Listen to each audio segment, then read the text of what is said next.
যে আমাদের জীবনে সেই পরিণতিটা আমাদের ভোগ করতে হবে। তাই যদি হয় তাহলে সেটা আমাদের বলাটা মানে কি একটা কিরকম সমালোচনামূলক বলাই। এটা শেষের সেদিন ভয়ঙ্কর। এটা হচ্ছে পরম পূজ্যপাদ শ্রী শ্রী দাদার একটা গান বা কবিতা লিখেছিলেন। আমি সেই লাইনগুলো একটু পড়ছি। কবিতাটার নাম দিয়েছিলেন তিনি শেষের সেদিন ভয়ঙ্কর, পরম পূজ্যপাদ শ্রী শ্রী দাদা। প্রথম লাইনটা হচ্ছে, ফাঁকি দিয়েই ঘুরিস ভবে, প্রবঞ্চনায় ভুলিয়ে লোকে। ভবে মানে পৃথিবীতে আমরা ফাঁকি দিয়ে ঘুরছি, ফাঁকি দিয়ে সবকিছু করছি। আমি ভাবছি আমি ঠাকুরকে নিয়ে খুব চলছি, কিন্তু আমার চলাটা ঠিক মতো হচ্ছে না। লোকে বুঝতে পারছে না আমি কাকে ফাঁকি দিচ্ছি, ঠাকুর কিন্তু বুঝে যাচ্ছেন আমি ঠাকুরকে ফাঁকি দিচ্ছি। আমি হালকা করে বলছি কথাটা, প্রবঞ্চনায় ভুলিয়ে লোকে। প্রবঞ্চনায় মানে লোককে আমি বঞ্চনা করছি, লোককে আমি যেটা সেটা না প্রেজেন্ট করে আমি আমাকে একটা অন্যরকম ভাবে দেখাচ্ছি যে আমি এইটা, আমি নিজেকে আদর্শবাদ বলে প্রচার করছি বা দেখাচ্ছি লোকের সামনে, কিন্তু অ্যাকচুয়ালি আমি সেটা নই।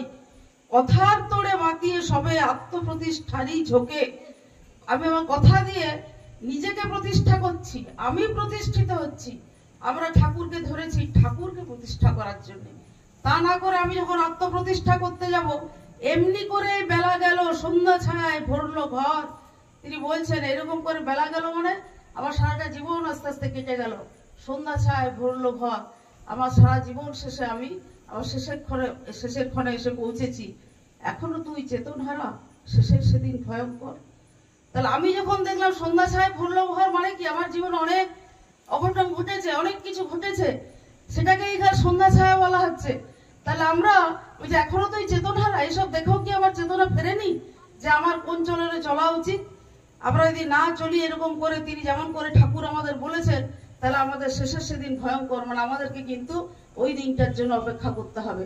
কারণ আমরা হিন্দু ফিলোসফিতে, হিন্দু ধর্মে আমরা দেখি যে আমরা পাপ পুণ্যের কথা বলি, যে আমি যদি পাপের কাজ করি তাহলে আমার নরকে ঠাঁই হয়, আমি যদি পুণ্যের কাজ করি আমায় স্বর্গে বা ভালো জায়গায় পৌঁছাই। এটা অন্যান্য ধর্মের মধ্যেও আছে। নিত্য অহংমত্ত যারা গেছে চলে, এমন কত অহংমত্ত মানে যারা নিজের অহংকারী মত্ত হয়ে থাকে, ক্যারদানিতে কাঁপিয়ে ধরা চলতো যারা অবিরত। মানে এমন করে থাকতো, লোকে ভাবতো বিশাল একখানা ভক্ত, হয়তো গুরুগিরির মোহে ছুটিস গরুর মতো নিরন্তর। আমরা গুরুগিরি করছি। আমরা আমাদের চারদিকে যদি তাকিয়ে দেখি, আমাদের পুরো ভারতবর্ষের পিকচারটা আমরা কাছাকাছিও অনেকের মধ্যে দেখতে পাবো। ঠাকুরকে বাদ দিয়ে সে নিজেই যেন হয়তো ঠাকুর সেজে বসে আছে। এইটাকে বলা হচ্ছে গুরুগিরি, মোহে ছুটিস গরুর মতো নিরন্তর। আমরা যদি নিজেরা গুরুগিরি করতে চাই, সেটা ঠাকুর বললেন ওটা গুরুগিরি হয় না, ওটা গরুর মতো চলা হয়। তোর খেয়াতে মাঝি যে নেই, শেষের সেদিন ভয়ঙ্কর। আমরা তাকিয়েও দেখি না, আমার খেয়া মানে আমার নৌকো, সেটা মাঝি আছে কিনা, মাঝি মানে ঈশ্বর। শ্রীকৃষ্ণ অর্জুনের রথের সারথি ছিলেন। তো অর্জুন যখন যুদ্ধক্ষেত্রে সবাইকে একে একে হত্যা করছে আত্মীয়দের, সে খুব ক্লান্ত হয়ে পড়েছে। দিয়ে বলছে প্রভু আমি গঙ্গা স্নানে যাবো, আমি খুব ক্লান্ত। গঙ্গা স্নানে গেছে, তখন শ্রীকৃষ্ণ বলছেন আমি পাশের গ্রাম থেকে একটু ঘুরে আসি, তুমি বসো, তুমি স্নান টান সেরে এখানে বসো।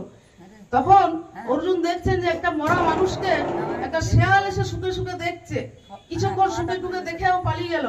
আরেকটা শেয়াল বলছে তুমি ওকে দেখলে শুকলে তুমি খেলে না, তোমার এত খিদে পেয়েছে, বলছে ওকে খাবো কি, ওর মুখটা শুকে দেখলাম, ওই মুখ দিয়ে কোনোদিন হরিনাম কৃষ্ণ নাম বলেনি। চোখটার দিকে তাকিয়ে দেখলাম, ওই চোখেও কৃষ্ণকে কোনোদিন চেয়ে দেখেনি। কান শুকে দেখলাম, ওই কানে কোনোদিন কৃষ্ণ নাম শোনেনি। তার শ্বাসে প্রশ্বাসে নাক শুনে দেখলাম, কোনোদিন কৃষ্ণ নাম সে ওই শ্বাসে প্রশ্বাসে যায়নি। তাহলে ওকে তো আমি ছোবই না। তা বলছে ওই যে রথের উপর বসে আছে অর্জুন, হৃষ্টপুষ্ট চেহারা, ওকে তুমি খাও। বলছে যদিও বা ওই লোকটাকে আমি ছুঁয়ে দেখলাম, আমি গন্ধ শুকে শুকে, অর্জুনকে তো আমি ছোবই না। কেন ছোবে না অর্জুনের মতো এত বড় একটা মানুষ? বলছে ও স্বয়ং ঈশ্বর ভগবান যার রথের সারথি, তার কাছে বসেও সে গঙ্গা স্নান করে শরীর শীতল করতে এসছে। তার ওই বিশ্বাস নাই যে আমার কৃষ্ণকে, তিনি আমাকে পুরুষোত্তম স্বয়ং বসে আছেন।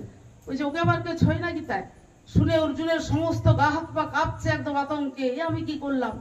শ্রীকৃষ্ণ ইতিমধ্যে ঘুরে এসছেন। বুঝে কি তুমি স্নান করোনি এখনো? বলছে না প্রভু আমি স্নান করবো না, ফিরে চলো। ফিরে চলে এলো। মানে শ্রীকৃষ্ণ অর্জুনকে সময়টা দিল বোঝার মতো যে তিনিই সব। তাহলে এই যে ব্যাপারগুলো আমাদেরকে বুঝতে হবে।